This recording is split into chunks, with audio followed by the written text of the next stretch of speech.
یوناما وایي طالبانو د جمهوري نظام 213 منصوبین وژلي او له 800 زیات بشري سرغړونې کړي دي.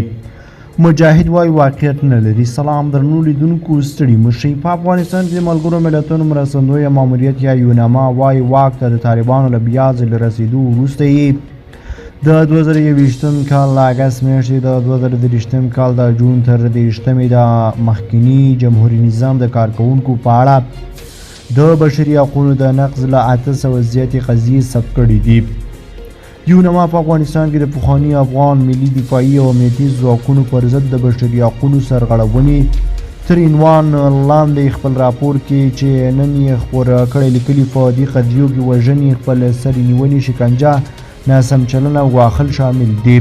د یوناما په راپور کې زیاته شوي په دې موده کې د مخکني افغان امنیتي او دفاعي ځواکونو او حکومتي چارواکو د وژنو 213 پیښې ثبت شوي دي چې د یوناما له قوله یو شمېر لومړی نیول شوي او بندخونو او یا هم نامعلومو ځایونو ته له لېږلو وروسته وژل شوي دي.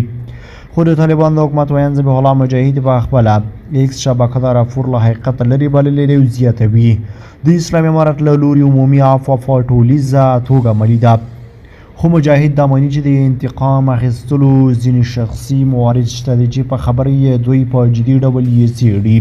مګر په افغانستان کې د ملګرو ملتونو د مرستندویه ماموریت د بشري حقوقو مسؤله فیوینا فریزر وایي له عمومي بخښنې وروسته د بشري حقوقو نقض د هغو کسانو له باور سره چې ملاتړ یې تضمین شوی و خیانت دی او دا ښایي چې دا بخښنه په سم ډول عملي شوې نه ده.